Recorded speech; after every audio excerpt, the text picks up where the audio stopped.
రెండెర్రా పిల్లలు బాగున్నారా? నిన్నటి కథ నచ్చిందా? మరి నేను చెప్పే కొత్త కొత్త కథలు వినడానికి నా ఛానల్ని సబ్స్క్రైబ్ చేసి లైక్ చేయండి. మరి మీరు నా ఛానల్ని సబ్స్క్రైబ్ చేసి కథలు వింటే నాకు ఎంతో హుషారుగా ఉంటుంది కదర్రా. సరే ఈరోజు మన కథలోకి వెళ్ళిపోదామా? ఈరోజు మన కథ అసలైన పలుకుబడి. ఉత్కల రాజ్య నివాసి అయిన ఉమాకాంతుడనే వ్యాపారి ఆ రాజ్యం వదిలి విజయపురి సంస్థానంలోని సీతాపురంలో చాలా కాలంగా పట్టుబట్టల వ్యాపారం చేసుకుంటున్నాడు. ఆ గ్రామంలో రాజయ్య, రంగయ్య అనే ఇద్దరు భూస్వాములు ఉన్నారు. వాళ్ళు గ్రామ పెత్తనం కోసం తరచూ తగువులాడుకుంటూ ఉండేవారు. ఆ కారణం వల్ల వాళ్లను సమర్థించే ప్రజలు రెండు పక్షాలుగా చీలిపోయారు. ఉమాకాంతుడు మాత్రం తాను కేవలం వ్యాపారం కోసం వచ్చినవాడు కావటం చేత గ్రామంలోని గొడవలకు దూరంగా ఉంటూ ఉండేవాడు. ఇందువల్ల పరస్పరం ద్వేషించుకునే గ్రామంలోని ఇరుపక్షాల వాళ్ళు ఉమాకాంతుడికి తమ సొంత సమస్యలు చెప్పుకొని సలహాలు అడుగుతూ ఉండేవారు. గ్రామంలో ఎంతో కాలంగా శిథిలావస్థలో ఉన్న శివాలయం ఒకటి ఉన్నది.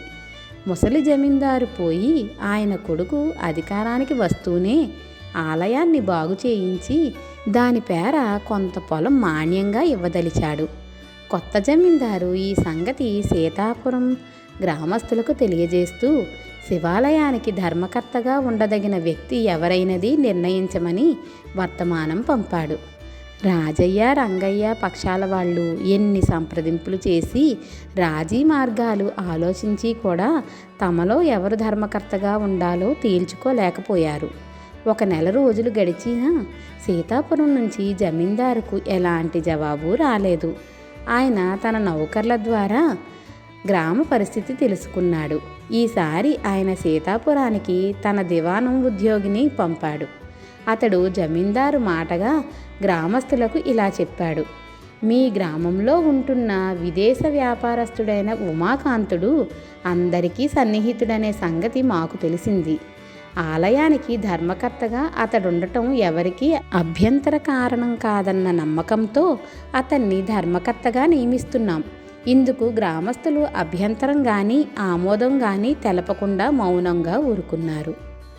అప్పుడు ఉమాకాంతుడు కల్పించుకుని దివాణం ఉద్యోగితో, అయ్యా, నేను చెప్పబోయేది జమీందారు గారికి క్షమాపణపూర్వకంగా విన్నవించుకుంటున్నట్టు తెలియచేయండి. ధర్మకర్త లాంటి గొప్ప పదవికి నేను అర్హుణ్ణి కాను అన్నాడు. దివాణం ఉద్యోగి వెళ్ళిపోయాడు. భర్త ఇల్లు చేరే లోపల పొరుగువాళ్ల నుంచి సంగతి తెలుసుకున్న ఉమాకాంతుడి భార్య భర్తను, నువ్వు చేసిన పని తెలివైనదనుకుంటున్నావా? నీకు గ్రామంలో ఉన్న పలుకుబడి గురించి విన్నాకనే గదా జమీందారు గారు నిన్ను ఆలయ ధర్మకర్తగా ఉండమని కోరింది. దేశం కాని దేశంలో లభించిన గౌరవాన్ని చేజేతులా వదులుకున్నావు అని దెప్పి పొడిచింది. ఉమాకాంతుడు శాంతంగా, వెర్రిదానా, తగువులు దెబ్బలాటల్లో మునిగి తేలే ఏ గ్రామస్తుల మధ్య అయినా తటస్థంగా పోయే నా బోటి వాళ్లకు ఎప్పుడూ ఒక ప్రత్యేక స్థానం ఉంటుంది. దాన్ని పలుకుబడి అనుకోవటం మాత్రం పొరపాటు. నిజంగా నాకున్నది పలుకుబడే అయితే జమీందారు ధర్మకర్తగా ఎవరుంటారని మొదట కబురు పంపినప్పుడు అందరూ ఏకగ్రీవంగా నా పేరే సూచించేవాళ్ళు. ఆ రాజయ్య, రంగయ్యలు పదవి తమలో ఏ ఒక్కరికో కావాలనుకునే ఏ జవాబు ఇవ్వకుండా ఊరుకున్నారు అన్నాడు. ఆ తరువాత 2 నెలలు గడిచే లోపల ఆలయ పునరుద్ధరణ జరిగింది. ప్రారంభోత్సవానికి వచ్చిన జమీందారు గ్రామస్తులను సమావేశపరిచి గ్రామ పెద్దరికం కోసం మీలో మీరు తగువులాడుకుంటున్న సంగతి ఆ మధ్యనే తెలిసింది. ఆలయ ధర్మకర్త అంటే గ్రామ పెద్ద కాదు, దేవుడి ప్రధాన సేవకుడు. అందుకు మీరంతా ఏకగ్రీవంగా ఆమోదించగల వ్యక్తి గ్రామంలోనే లేడా అని అడిగాడు. ఆ మాటలతో రాజయ్య, రంగయ్యలకు తమ గ్రామ పెత్తందారీతనానికి భంగపాటు కలగదన్న నమ్మకం కుదిరింది. ఆ క్షణంలో ఇద్దరూ శత్రుత్వం మరచి కూడబలుక్కొని జమీందారుతో, మా ఇద్దరి పలుకుబళ్ళు గ్రామంలో సగం జనానికే పరిమితమైపోయాయి. ఉమాకాంతుడు అలా కాక గ్రామ ప్రజలందరిలోనూ పలుకుబడి ఉన్నవాడు. ఆయన్ని ధర్మకర్తగా నియమించేందుకు మా అందరి ఆమోదం తెలుపుతున్నాం అన్నారు. జమీందారు అక్కడికక్కడే ఉమాకాంతుణ్ణి శివాలయం ధర్మకర్తగా నియమించాడు.